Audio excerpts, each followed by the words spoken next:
This is the Regenerative Real Estate Podcast. Revitalizing the world together.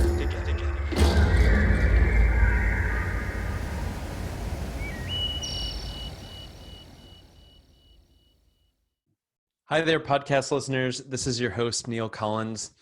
I want to thank you in advance for tuning into this episode, as well as the overwhelming support and feedback that you've given me to date.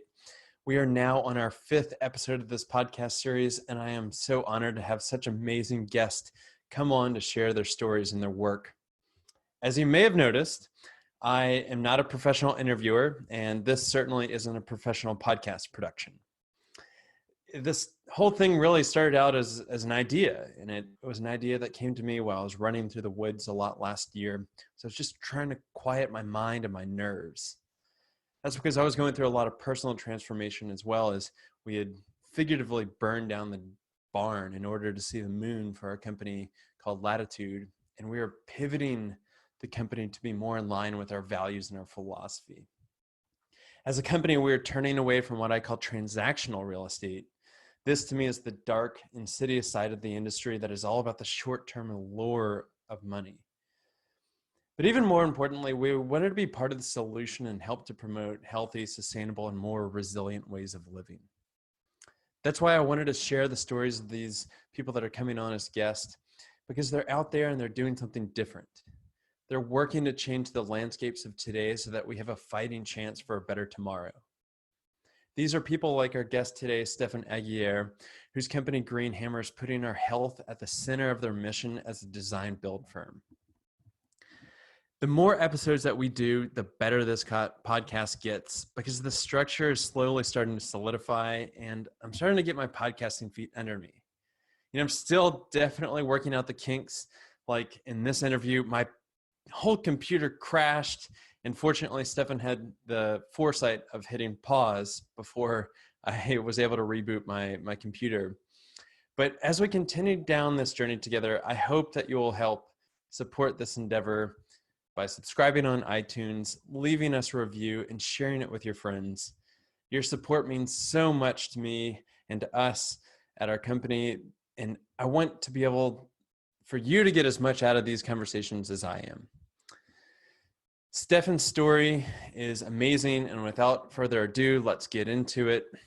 Stephen is the founder and CEO of Green Hammer, which is an impressive design build firm out of Portland that builds award-winning, healthy, sustainable, and inspiring buildings throughout the Pacific Northwest. And I got to tell you, his story about his time in Italy absolutely blew me away. It's stories like these that I'd wanted so desperately to have and to share with you, because as Simon Sinek says, we are all in an infinite game, and we are constantly iterating ourselves. So that's it.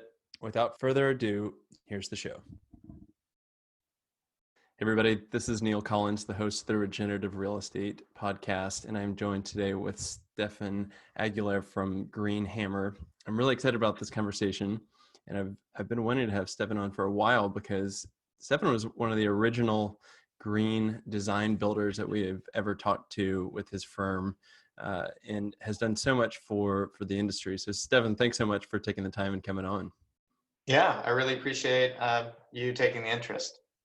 Yeah, I hope that every listener out there can at least Google who you are and the work that your firm Green Hammer is doing, because it's just, it blows me away. And we're really fortunate to have toured some of your projects here locally in Oregon, because it seems like you're not working just locally in Portland, but you're working across the state. And I'm sure there's more projects that I don't know about. So I wanted to first dive into your background to see, where did you come from? And I know that you grew up rurally, but I don't know where, and I don't know, there's a lot about you that people don't know about. Yeah. Well, the rural background is Vermont. So I did grow up in the upper state of Vermont, so near Burlington, just south of Burlington. It's a little town called Heinsberg. And so I think I had a deep connection just to the natural world growing up, surrounded by farms and forest mostly. And my closest friends were usually a mile walk through the forest. And most of my time as a child was spent on my own, running around the forest. And one of my favorite memories just in general is kind of the screen door slamming behind me, which was, the sound of freedom for me. So I would spend the days outside, and usually my only limitation was being back for dinner because I was allowed to take my lunch with me. And so spent much of my time, especially in the summers, outside, pretty much almost all my time outside. And even in the evenings, my favorite things to do was just staring at the stars at night. And so, in the summer, I would often sleep outside on a lawn chair, just staring up at the stars and trying to count as many as I could and learn the constellations and watch satellites. And as I got older, enjoying that experience with my friends. And yeah, lots of daredevil maneuvers also on bikes down dirt roads and skateboards on dirt roads. A rural kid in the late 70s, early 80s, mostly. But And so you ended up going to the University of Vermont. Yeah, so I did. And did you study architecture there, or was it something different? It was a minor, so design was actually one of a couple minors, but I got a degree in community development and applied economics. And so it was basically an economics degree with a very strong community focus and considerations like, the local multiplier of just, working within a community, small businesses within a community, and as a small business owner, hiring the local doctor, and the doctor hiring your services as a small business, and that sort of thing. And that kind of impact that you can have economically through that kind of local multiplier effect was something I was really interested in. And I had a really great professor who turned me on to, I'm blanking on his name, Daniel, I'll have to look it up, just kind of keyed me into some books by Paul Ehrlich and about just world food population and sustainable development. And I think at that time it was a little bit of a transitional moment for me. Is you're going through college, you're trying to figure out what I wanted to do with my life, and my degree didn't exactly translate directly into anything. Small business management was something that really spoke to me. And how can you use business as force for change? And so in a lot of ways, I was kind of in an early group of maybe be the change, B Corp kind of thought. I don't know if I could call us thought leaders by any means, but I was ready to hear that message, and very much. And my professor actually connected me to a small company called the Organic Commodity Project.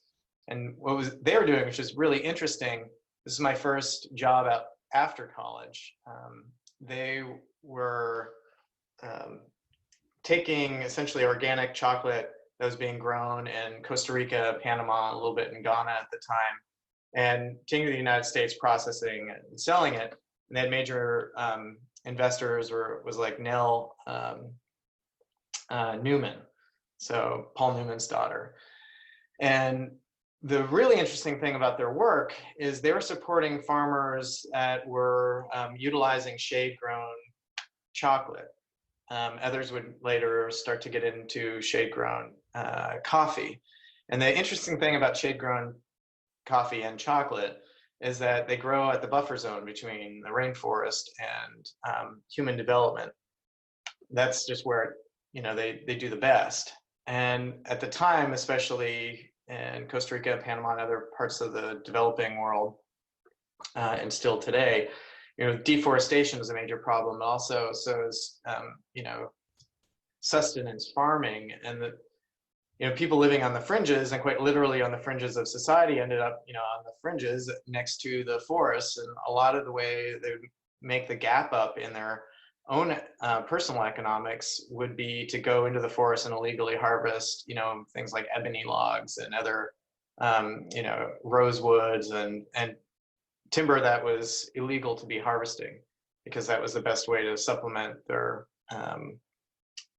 income, and which most of the trade in those woods has been illegal since the Endangered Species Act back in, I believe, in the 1930s. But the even today in the United States, even as we're missing our toilet paper, a lot of the paper that's coming, getting wrapped around our rolls, and a lot of the hardwoods that we get internationally are illegally harvested from developing countries and other areas in the world where it's almost impossible to completely protect those forests. So the cool thing about what they were doing was essentially giving an economic purpose to protect the forest. And so that was a big eye opener to me about how you can look at the whole kind of life cycle of a product and focus on the right things like fair trade and environmentalism, and just how economics can be looked at differently and actually benefit everyone involved. So I read that you spent some time in Italy. Yeah. Doing preservation work on really old houses. Yeah. So that was a go from that to you're known more for your new developments. Yeah. It's very interesting that you had preservation in your background. Yep. Yeah. Yeah. It's great to bring up Italy, because I love Italy, and to bring up the concept of preservation. I guess I'll hit Italy first. So after my internship, as my internship was wrapping up for the Organic Commodity Project, I was doing financial analysis and helping them with their shipping routes and looking at the most efficient ways to move their chocolate around the country. I was trying to find a job and I couldn't find anything that really matched what I was passionate about. I got a job with First Investors, I remember, in Boston for a little while, and I was wearing a suit and tie every day to work. And for someone who grew up running around a forest, I really felt enslaved. And I went to a graduation party for friends at Middlebury College, and it was a conversation with a young woman about, what do you do? Well, I'm working at a securities brokerage firm. What do you do? And she said, I'm starting an internship program for my grandfather's 1,200-acre organic farm estate in Italy. I was like, wow. And she said, you should volunteer and come out. And I said, okay, well, I've got some vacation. I'll do that. I was fired for taking vacation, and I bought an open-ended ticket to Italy back when you could do that. I didn't return on that open-ended ticket for 3 years. I started volunteering there, and was soon brought on as an intern and then staff. Ultimately, because growing up with my father was a machinist who built our house, from scratch. And, we were just a family. We never hired a mechanic. We never hired a plumber or electrician or a carpenter or any tradesperson. We had books and my father, and basically did everything ourselves. And I was always the sidekick through all of those projects. And in fact, financed a lot of my tuition at the University of Vermont through carpentry work and landscaping work and other kind of trades work through school and bits of high school. So I was pretty handy when I got onto that farm. And the interesting thing about the internship program is that most of the interns are English speaking, primarily United States, but some from Canada and Britain and also Australia. And they all had various connections through Aaron Cinelli's family. And ultimately, that family had inherited this feudal lord property, basically, through a purchase in the late 1800s, early 1900s, I believe. And it's the Tenuta di Spinocchia, and an old Etruscan estate. About some of the buildings are 1,000, 1,100 years old. And so there have been a lot of education. The University of Kansas would come out and do architecture studies. The Francesca Cinelli, who's the daughter of the Count Cinelli, who is the family patriarch, was 95 when I got there and still there. Would still lead family dinners at the villa. Francesca married an American, Randall Stratton, who is an architect out of Massachusetts. And Francesca's father married a woman, Sarah, I don't know her maiden name, but she was out of Grosse Pointe. And so most of the interns had connections to Grosse Pointe, Michigan. And they all had studied, Florence Italian, which is kind of, if you learn Italian in school, it's really that Florence Firenze Italian that you're going to learn. And there are about 700 dialects of Italian, and if you kind of relate that to the United States, there's definitely a dialect in Boston, right? Right. For anyone who's visited South Boston, anyway. We always talk about the different dialects there, but there's not a whole lot of dialects in the United States. We talk about kind of the backcountry woods dialects, maybe a little bit different. And certainly where we were, everyone spoke this very Rosean Italian that is, similar to Florence Italian, but very, very different in a lot of ways. And there are some pretty gruff Italian workers. So you had these American and international English speaking and Italian trained speaking interns who really had no connection to the trades or construction work, and a lot of trade work being done through the interns.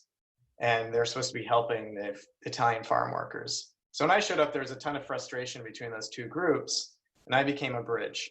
Because I didn't speak any Italian at all. In fact, I learned the word ciao when I was, flying there. But I could speak grunting construction worker, and I understood what was being asked and how to do things. And so I quickly kind of ran up some ranks, and I ended up within the first few weeks of having my own metal shop, because I just ended up I saw a need to fix some things, and I saw a welder and I started fixing things. And then suddenly I was fixing farm equipment and then fixing door handles, and then had my own forge, and was doing mostly metal work for about 2 years, and then got into more carpentry toward the end. One of the stories I like to tell about how I like to think about buildings really storied back to experience at Spinocchia, where soon I became the farm manager's assistant, and I was constantly helping on these buildings. The way the farm would make money was two ways. One was through animal husbandry, and the government was essentially funding farmers that would farm and raise these domestic breeds that were near extinction, but they're ancient Etruscan breeds. You'd see, if you were to look at art in the, any of the in Florence or in Rome and kind of any of the great studios, you'd see a lot of it's going to be ancient Etruscan art, and you'll see these pigs and cows, these pigs with these like black, or white stripes going up their shoulder, one leg, and up their shoulder, around their shoulder, and down another leg, white bodies, big, great white cows. And those are the types of animals we had on that farm. There are these ancient Etruscan breeds that the Italians were trying to bring back. And so that was part of how Spinocchia made their money, was raising these farm animals. And another way was through agriturismo, which is, essentially having tourists come in and experience, this farm. And that also had, I should mention, vineyards and olive groves. And so we're pressing our own olive oil and harvesting our own grapes and making our own wines. And on the 1,200 acres, there were, I believe, remembering correctly, eight different homes, all, anywhere between 1,000 years old and 700 to 1,000 years old. And then a main villa with multiple rooms, and then a tower centralized. And so everything constantly needed work. and the farm manager was overwhelmed. I became his assistant. One of the jobs he sent me out on was um,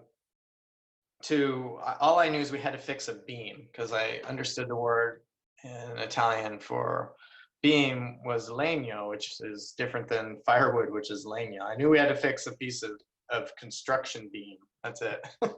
And they pointed to me to remove all the floor tile, these bricks on the second story, and were built into a hillside, and label them all so we could put them all down in the exact same spot. So I led a group of interns to do that. And then we're standing on a big pile of dirt. And then I walked outside and he had brought wheelbarrows and shovels. And, as he was walking away from the wheelbarrows and shovels, he said, "We'll dig it all up."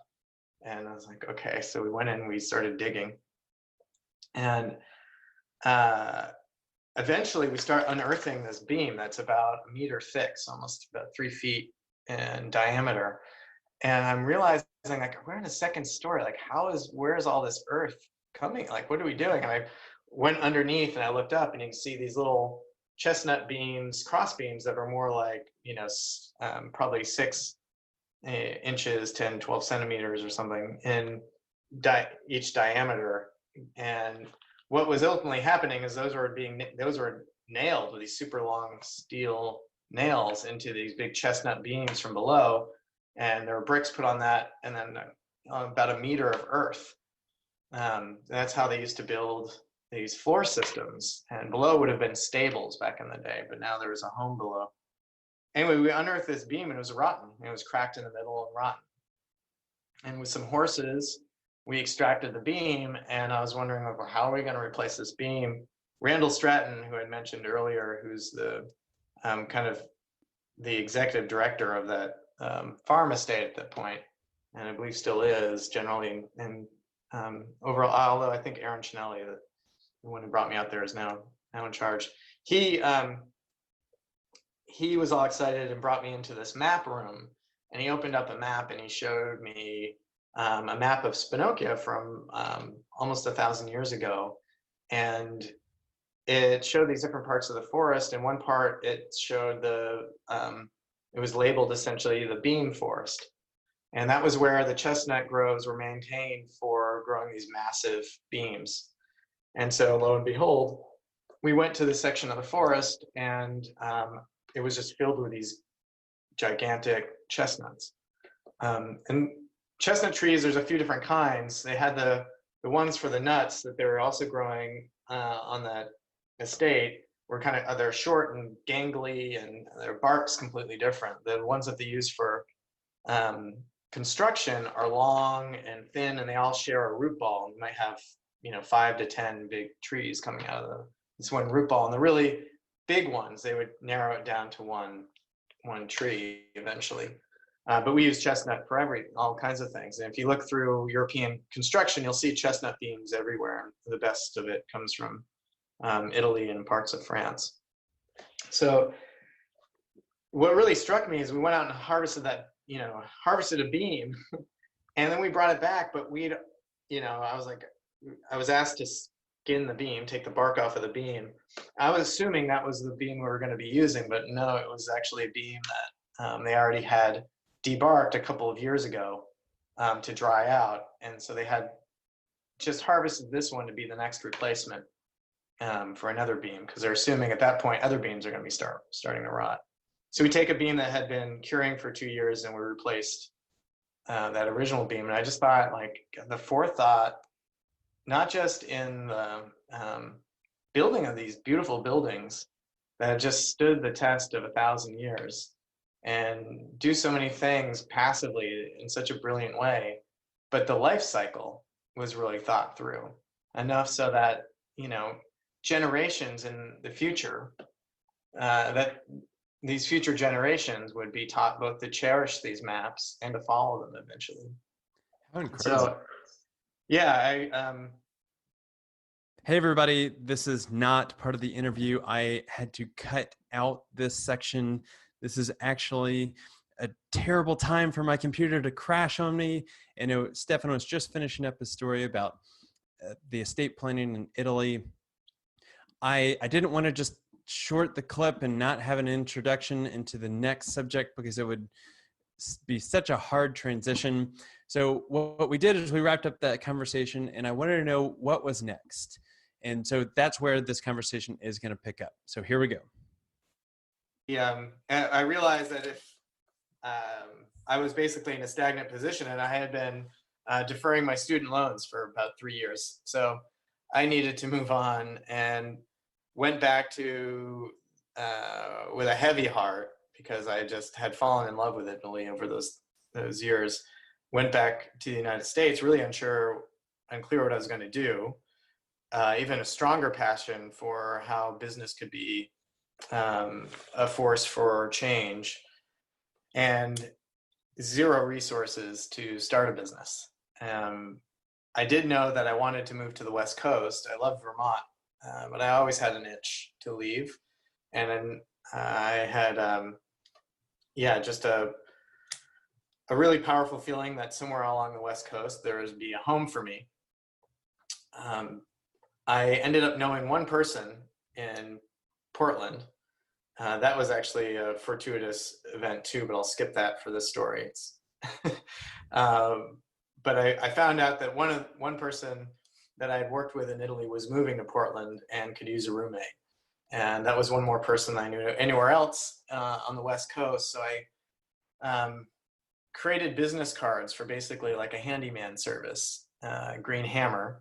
And, I'd learned about the Forest Stewardship Council when I was in Italy, because there was a strong interest to have the forests at Spinocchia certified. And I learned, just a fair bit about just building science, just because I started researching it and was really interested and was looking into EBA, the Energy Efficiency Building Alliance. And there were folks like Joe Stebrick that I started to follow and was really interested in. And so I decided to pay the bills once I got to Portland. I started knocking on the doors of real estate agents and knocking quite literally on just home to home doors and letting people know, like, hey, I'm carpenter, I'm here in town, and I've got a broad set of skills, really passionate about environmentalism and sustainability, and I can do the fixes at a flip of a home, and I can also evaluate things like the mechanical system and maybe energy efficiency in the building, look at the weatherization details, and make suggestions on improvement and help manage those improvements. And so there are a few real estate folks, Roots Realty and some other people that early on that said, sure, great. And I started just being that guy who would kind of do those fixes. And I really didn't know what I wanted to do, to be honest. I didn't have this vision of Green Hammer as what it is today. And it grew certainly organically. I was renting an apartment on the corner of Ivans and Southeast Ivan Street and 26th in Portland. Had a garage below me and a pickup truck and a credit card, basically. I slowly, gained a following of clients, and, the projects got bigger and bigger. I still had a dream for maybe doing other things. I wasn't sure yet. And I was considering maybe a degree in urban planning. And it was around the time that Jennifer Allen, who's a professor at Portland State University, got a grant, a $25 million grant to basically develop a sustainability department there. And I was like, I want to be her master's student. I don't know what I'll do, but I really want to work with her. She sounds amazing. And so I contacted Jennifer through actually another contact that I had a professor who had come out to Italy to do a GIS study, who was a degree of separation from her. I contacted Jennifer, and we had a coffee together, and we sat down and talked about what she was doing, and she asked me about what I was doing, and then she said, well, what would you do if you were to grow that business? And it was the first time I really, I think, cognizantly thought what I would do if I were to grow that business. And I started talking about, well, I would like to see larger scale green building projects. I like to inspire people to do greater things than we're doing right now, certainly in this industry. And I have a bit of I don't know, natural born chip on my shoulder, where I feel like we all have a certain level of responsibility once we learn things about the world. And I think ignorance is bliss, and sometimes I wish I had it more in certain arenas. Certainly I'm ignorant to a lot of things, and when it comes to building, I've learned a lot, and I have a lot to learn. And I think what she pointed out in me is that on that path of learning, you have so much to teach others. And so if my passion can help drive others' passion, then this industry could start being transformed. And she really encouraged me to follow that path. And so she actually became one of my early clients. And by 2005, that was we were enrolled in the Lead for Homes pilot program and built 6 of, I believe, the 8 first LEED Platinum homes in the United States, and certainly some of the highest scoring. And it all kind of grew from there. We had, until, of course, 2008, we hit a major,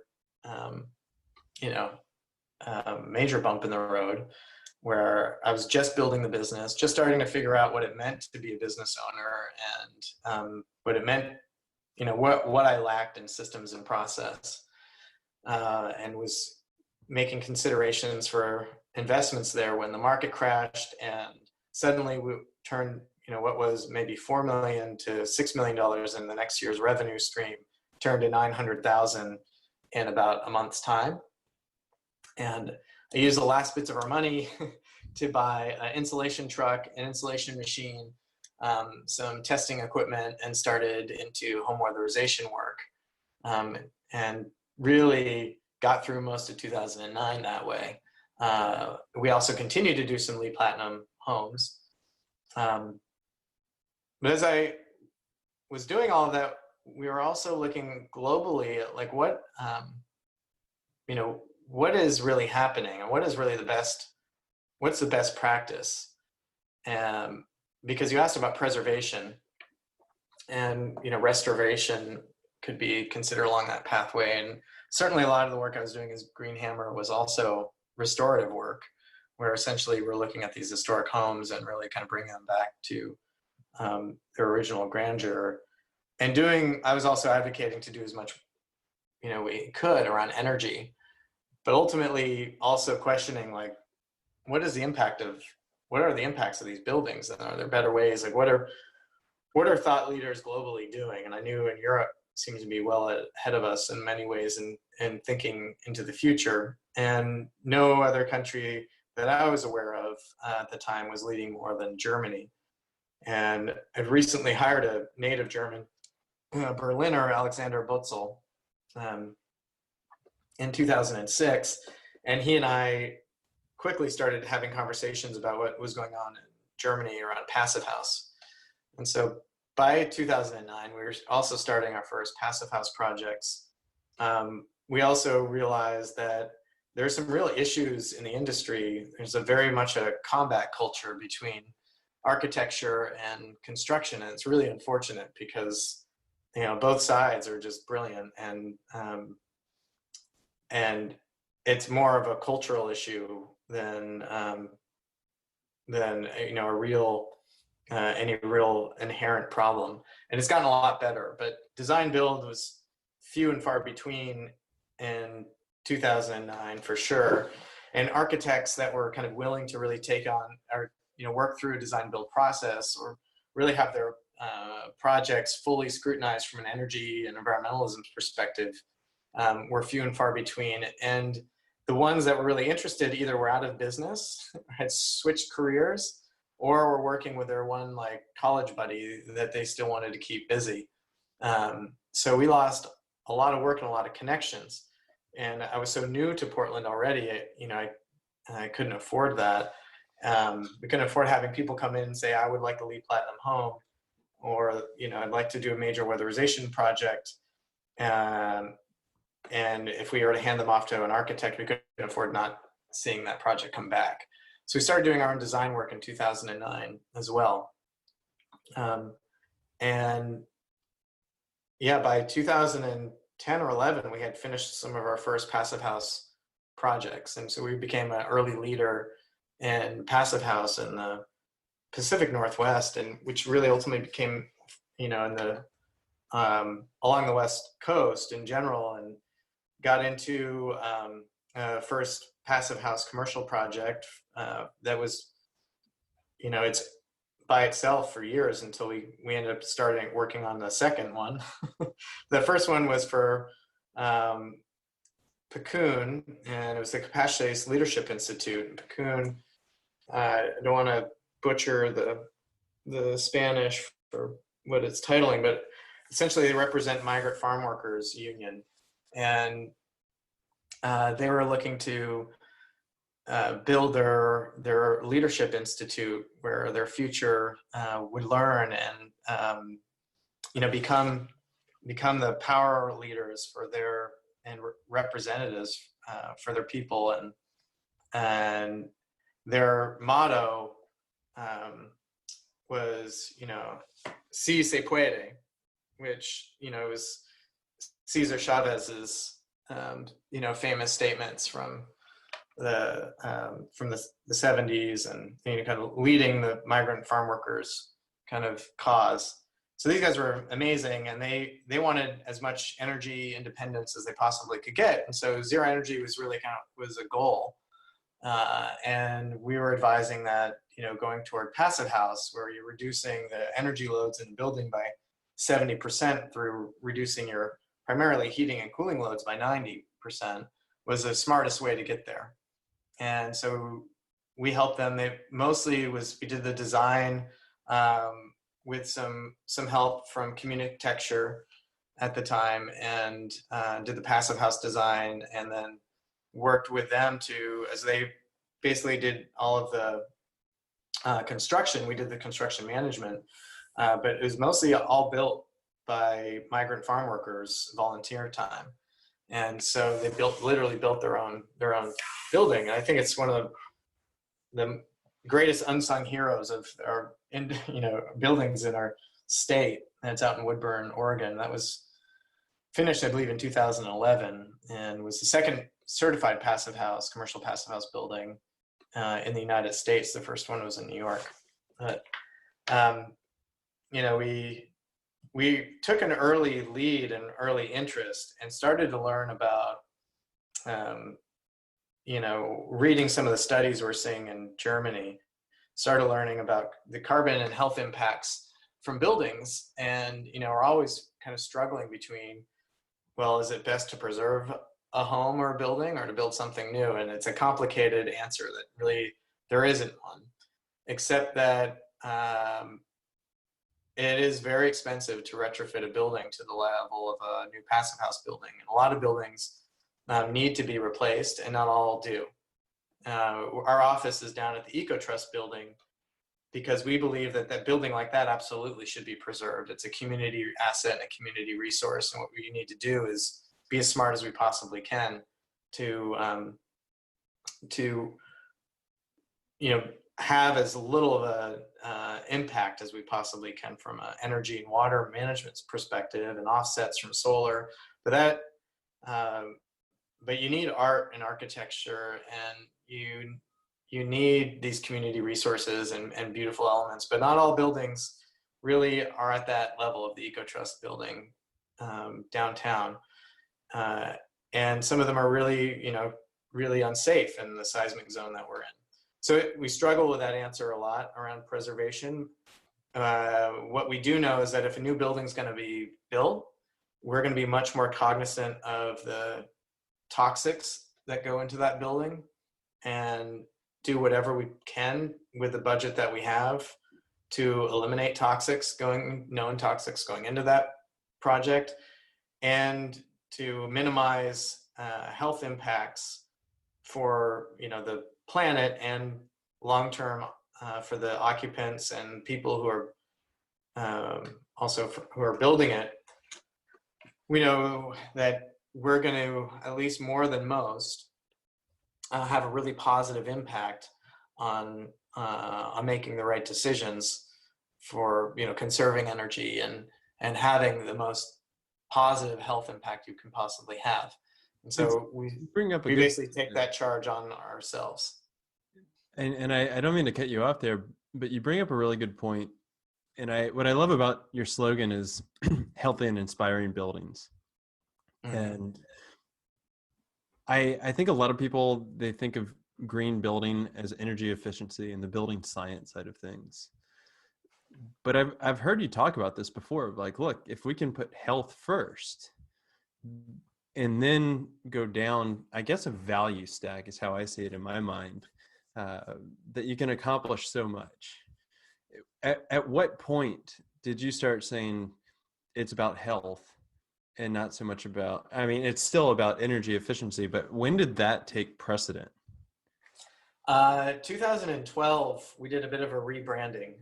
And so officially, I guess it was in probably 2011, and when I got a business mentor, and the mentor was really pushing me on, hey, it's time for you to start getting your act together and process.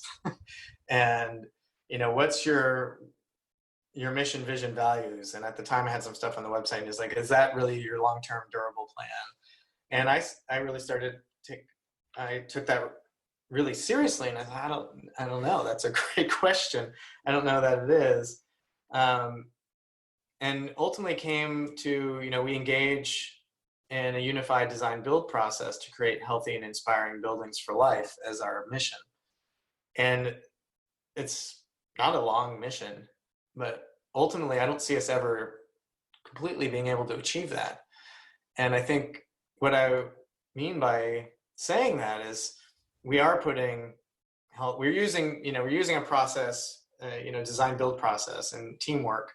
That's what we mean by unified design build. We actually have written a book, training manual, and I think we're on version 3 now. Everyone gets trained on for onboarding with the company, so that we have the most collaborative people and a really solid understood process, because we want to be super efficient at what we do and effective and get consistent results.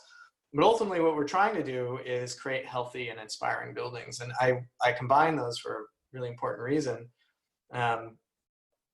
A lot of the early buildings that we were doing were over-engineered boxes. A lot of LEED Platinum homes, and sorry for any of the owners, they're beautiful in a lot of ways. I wouldn't necessarily call the architecture the most inspiring, and I think they would accept that. But a lot of things about those buildings from a systems perspective and leadership perspective was inspiring. But I think the art and architecture needs to be a super important part of placemaking. And I think you can never, architect can never quite feel like they live up to the inspirational level. Maybe there's a few narcissists out there, but the greatest architects really always are seeking to create the next most beautiful thing. And health, we are so far from our built environment that actually has a positive impact on people's health. It's unfortunately an almost unattainable goal at the scale in which the market works, both from the toxics that go into buildings, but also just a life cycle, and how we extract materials and manage them or not. And there are very even few standards like the Forest Stewardship Council that really focuses on responsible management. I decided that if we put health and inspiration first, our work was cut out for generations. And that seemed like the right way to go. Versus, where do you stop? Do we stop at Passive House from an energy efficiency perspective? Mathematically, in physics, it seems like the right place to stop. It's that place where the math works out the best, where comfort is maximized, where health is improved for the occupants, and where you've minimized the mechanical system to a hairdryer for a home or less. And it just mathematically, from a physics perspective, makes a ton of sense. But what if that's all vinyl, right? And what about the material stream? And so I feel like putting health as the real goal drives you toward actually passive house, because energy is one of the biggest impacts that our buildings have from a human environmental health perspective. So conservation has to be key, absolutely. And certainly embodied energy is a big part of it too. And so reuse has to be key, and repurpose, and, at the very least, recycling. And so, I just felt like if we put health first, it drives all of these other goals. And yes, you can have this subset of values that kind of help get you there. And when I put together the vision, we basically say, well, there's no better classroom and no better teacher than Mother Nature and the natural world, right? And so we look there as much as we can, and ultimately understand that if we really want to have a real impact. When I first moved to Portland, some people that initially really inspired me were in the world of natural plaster, natural building, cob structures, and earth and straw builders. And I still believe that in a lot of ways that would be the best way to build. Unfortunately, it's just not you're not going to impact enough change, is the way I see it and the way that I saw it. But what if we can make things just a little bit better in everything that we do? And to me, that's what we do. And ultimately I started teaching at Earth Advantage, and realizing that we were so far ahead of some of the best practicing builders, and certainly decades ahead of the production builders, which built most of the homes in Oregon and the United States, that we needed to really help this industry understand what the future looks like. Also rewinding back to probably 2005-06 timeframe, that was around the beginnings of the what's now the International Living Future Institute, and at the time was a Living Building Challenge, still is a Living Building Challenge, but out of that grew a separate institute that was born from Cascadia Green Building Council, who actually were in the office space that we now are in, Green Hammer is now in. That was the first home of the Cascadia Green Building Council. And so I was talking to like Eden Bruckman and a lot of the leaders of that group at the time, Sheena Franzosa and others, that, we're talking about Pharos Project and the Living Building Challenge, and was heavily influenced by them also from just a health impact standpoint. I think Eden Bruckman had a huge impact on me just about building toxics and toxic materials. And, I think all of that culminated to my thinking in 2011 as, let's put stake in the ground of putting health first. You do that, everything else falls in line, and let's lead in a way that others can pragmatically follow, and that we have the skill sets for in this industry. If we start building passive house buildings like the Germans build entirely, well, no one knows how to build German buildings in the US, but let's build German buildings in the US that look like US buildings and are formulated like US buildings, right? The way that our framers and our siders and our window installers understand how to do this stuff. And we're going to add a few things, but let's not overcomplicate it. And so it's just been kind of a spiraling and focusing on trying to, make that process more and more efficient. And each step of the way, you're making some compromise, maybe for a cost trade-off, and then later trying to rework that compromise and trying to find healthier solutions. And so when you put health as the ultimate lens, it really helps you focus in on the decisions that you make, and what ultimately is, a line that you draw in the sand that you're not going to cross. And have you seen the trades advance in this time? Yeah, I think I saw a lot more advancement and interest in 2011 through probably 14, and then as business really started to pick up in 2015, 16, and especially 17, 18, 19 even, there's less and less interest, as people are just like, there's so much work, and let's, and we're eat your hay while you may, right? In the construction industry, because there's boom and bust times, and when it busts hard. And so I think there are definitely trades and trade partners that we work with, that are really interested in their own evolution and the evolution of the marketplace. And they get really excited about the work that we do and the opportunity to work on those projects. Others are more skeptical, and then we bring them along. And then others really, I don't know that they ever going to appreciate maybe some of the work that they're participating in. They're still willing participants.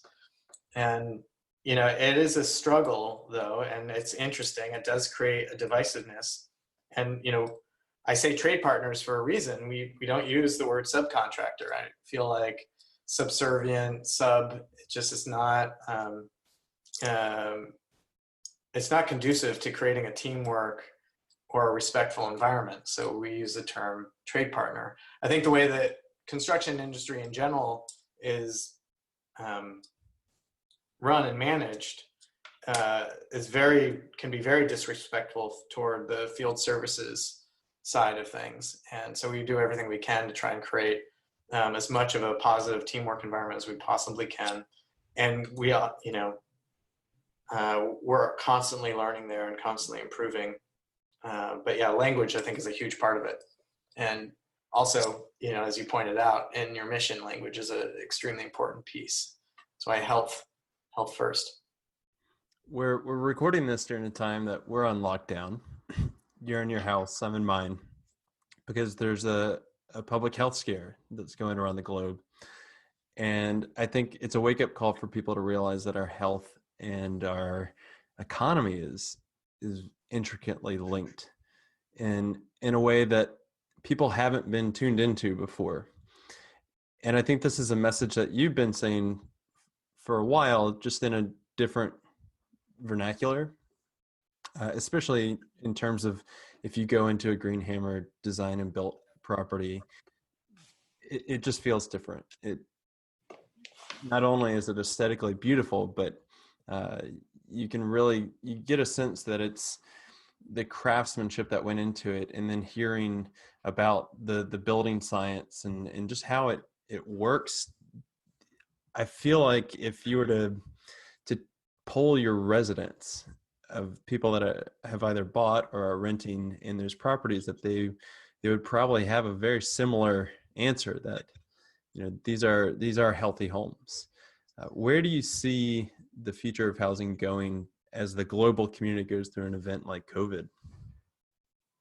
Yeah, and we get a lot of really positive feedback. I live in one of our projects, a 16 unit zero energy project, Tillamook Row, that also shares a common space and commons ground. And so I'm in one of the 3-bedroom, 2-bath units, and I'm in the courtyard often, and I get compliments. It's nice, and the developer also lives here on site and with his family, and they're renters and some owners, project owners that are here, and universally I get compliments, and that's I think pretty extraordinary for a builder on a building project. There might be frustration, something doesn't work, and there's this other problem, and most of the compliments I get around comfort and just it may be aesthetics or something being really well thought through.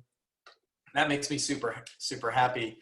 At the same time, it's like, okay, that's great. And we have a lot of our former clients and relationships. We get a lot of, sometimes we get random emails in the winter about when the power's out and like how it's cozy, or they still have power because they have their backup system, and it's all electric, and just how good they feel. And there's all these things that are really feel good.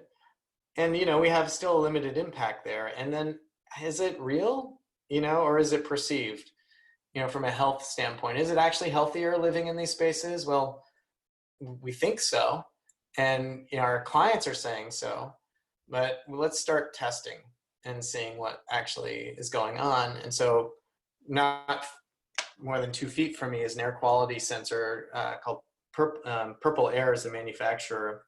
And so currently you could go online, purpleair.com, and you could type in GH for Green Hammer, Tillamook, and you'd find this sensor both inside my office and one that's also connected to the Commons building outside.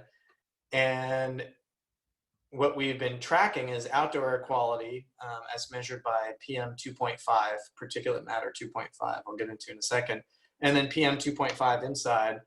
And we're finding it's about, on average, 50% cleaner inside than outside, which the EPA has done multiple studies on homes, and they show that indoor air quality is typically 2 to 5 times dirtier. So 200 to 500% dirtier if we were going to flip into percentages.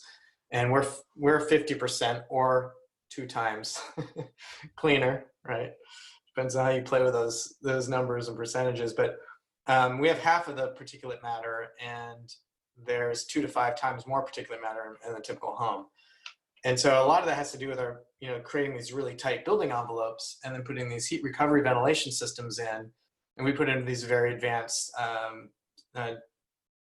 European systems called Zender, Zehnder. And they're constantly bringing in fresh air, running it through, fresh outdoor air, running it through a MERV 13 filter, which is going to take care of 90% of your bacteria, viruses, and pathogens, as well as all other kinds of PM 2.5 matter, and then brings that fresh air and distributes it to bedrooms and living spaces while you're constantly extracting air out of the kitchen and bathrooms. And you're exchanging heat at about a 90% heat recovery rate. So you're bringing in that air, it's tempered. So in the winter, if it's cold outside, you're bringing in that fresh outdoor air, tempering it to indoor temperatures and distributing it to the places you need it the most. We're also measuring and monitoring relative humidity. That's a real important indicator of indoor air quality, and also abilities of your body to be healthy. So human health is kind of maximized at about 50% relative humidity. And buildings prefer 0% maybe, because moisture is what ultimately decays a building in our environment.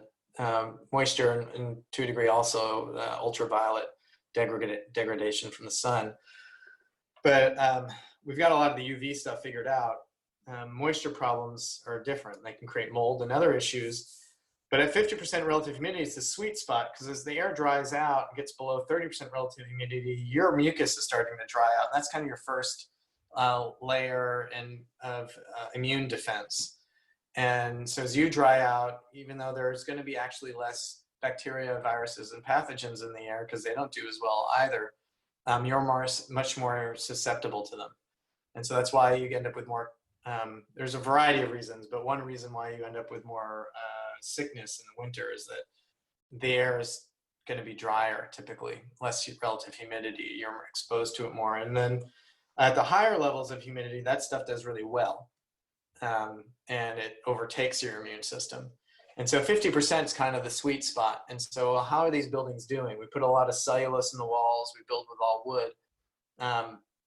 And we do that for minimizing carbon, we also know it helps store moisture, becomes a moisture storage battery for the space. And basics of thermodynamics tells us that high concentrations always move to low, high temperatures always moves to low. There is no cold, there's only a lack of heat. And as the building, the capacity for this building I'm in right now, it's my home, to store moisture is super high. Cellulose can store moisture at 30% of its weight by volume, and that's 3.5 pounds per cubic foot. So you're getting about a pound of water storage per cubic foot of cellulose before the cellulose gets wet to the point where it's damaged or could grow mold, right? So at the safe level of storage, you're getting about a pound per cubic foot. And we have a lot of cubic footage. These are 2x8 walls. And then we have a couple feet of cellulose in the attics. And so all of that, we have hundreds of gallons of moisture storage in this building. And so as the air dries out, those walls collected moisture over the summer, and as I'm taking showers and watering plants and speaking, I'm spitting out lots of moisture. If we get over 60% relative humidity, it's really going to start storing into that, the wood and the cellulose. And we get drier than 40%, it's really going to start evaporating back into the space. And that's what we're seeing. We're seeing that PM 2.5 is much lower, and relative humidity does buffer between about 40 and 60%, which is ideal for human health. To give you a little perspective, PM 2.5 refers to particulate matter at 2.5 microns. That's the stuff that's going to really penetrate deep into your lungs, and stuff that gets smaller than PM 2.5 is going to also get into your bloodstream. And that's what the EPA and the WHO and others globally are concerned about, when they do air quality, quality advisories or air stagnation events. You're going to see, particulate matter is at 200, PM 2.5 is 200 or higher. It's going to be in the red. It's probably a wildfire or some really, air stagnation, and a lot of the smog from traffic is really impacting your health. There are some studies right now that COVID-19 is more severe death rates in areas that have really high pollution, because your respiratory system's already been compromised because of your constant exposure to PM 2.5 and smaller particulates. Put that size in perspective, your hair follicle is about 70 to 100 microns. And so this is 2.5 microns. And most of the dust you can see maybe around 10 microns, a little bit bigger, 10 microns to even a hair size, right? You might be able to see that dust a little bit in the air. 2.5 you're not going to be able to see, but it's going to deeply penetrate your body. You can get that from cooking food too, frankly, and not even see it, right? You can kind of smell it's warmer, rich air. That warm, rich air is filled with PM 2.5 often. And it's not particularly good for your health, but it might be nice for your senses. So we are doing a lot of research right now on our own buildings. We're also studying the moisture levels inside the walls and on the backside of sheathing to make sure everything's dry. And as you super insulate a building, there's potential for sheathing to get really cold and water to condense and mold to grow. And we want to make sure that's not happening in any of our buildings. We've done a lot with exterior mineral wool insulation using only plywood and not oriented strand board. Do a lot of things that make the buildings really smart and able to breathe while still being airtight and comfortable. So the more I use also passive strategies like super insulation and triple pane tilt turn windows and doors, you're really comfortable. Even in a power outage here in Portland, for instance, just in my unit, Tillamook Row, this past winter, I turned the heat on December 15th. And so I'm pretty certain that most of Portland had their heat on long before that. And I had friends and people at work who were turning their heat on in September and early October. Not because it's a particularly cold year, but as it dips below 50 and your home's instantly 50, that's uncomfortable. Here, even if I never turned the heat on, we postulate that it never would get below, about 58 degrees inside. uh, without any heat at all. And likely even, with internal heat gains and people living there continuously, it may not go below 60, but I haven't actually done that. So we'll have to see, but the math tends to follow. So yeah, we do see a lot of positive feedback, and we're always asking and soliciting feedback. And there's been some things that we've learned over the years, and mostly it's been around sound, actually. Most of our hard lessons have been that these buildings are super quiet, and so you hear things much more. So standard sound attenuation details between units, for instance, or rain dropping through a gutter outside of a building. You might not be able to hear the sounds of cars driving by or honking or people talking, but a thudding that might happen, droplet hits along a gutter and that gutter is connected to the building, is suddenly amplified in these super quiet spaces. So we learn and we get better. What I love about that, though, is that I'm sure you've heard the saying about architects, is that if they're asked if they go back to review their projects, they say, no, it's too painful. But you're continuously learning from your previous projects. And I think that's phenomenal. And I do think that this time underscores the kinds of performance and methodology that you're going through. And I really applaud what you've done. Where do you think, looking at your accomplishments with Green Hammer, you've done Living Building Challenge, Passive House, LEED. Where do you see the future for your firm? Again, the standard for us is health. And so the Living Building Challenge is certainly, and the WELL standard, are primary leaders right now in this kind of pursuit of healthier buildings in a healthier built environment. But ultimately, I don't have the crystal ball of where that's going to go. I do know that, I want to see I want our work to inspire as many design builders and architects and contractors out there to work together to make buildings healthier. I also want it to, what the Living Building Challenge is doing is really challenge vendors and manufacturers to raise the bar, because we can't always trust that government's going to help do source control on toxics and toxins. We were lucky enough that the Obama administration was able to get a bipartisan bill passed, the Frank Lauderdale, I think, well, I have to confirm that name,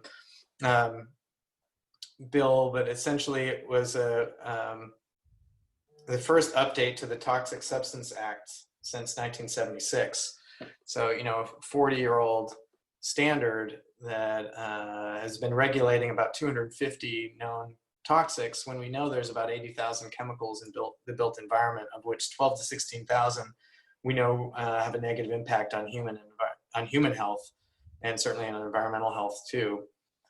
So for us, we're always going to be seeking, to raise that bar and do it as much as we can within a pragmatic budget, because we want our buildings to be as accessible as they can possibly be, and not just be the experimental think tank. And so for us, it's about bringing our work up to scale so we can bring our costs down per residential unit when we're doing housing.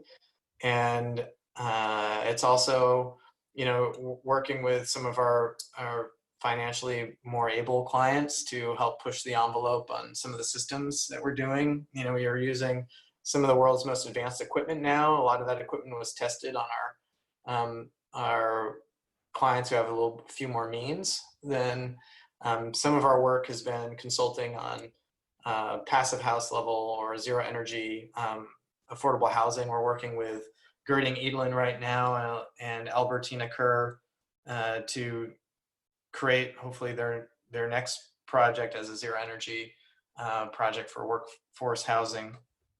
And the more that we can help other mission-based organizations raise the bar and, minimize their impacts, we can get closer and closer toward a regenerative and resilient, built environment.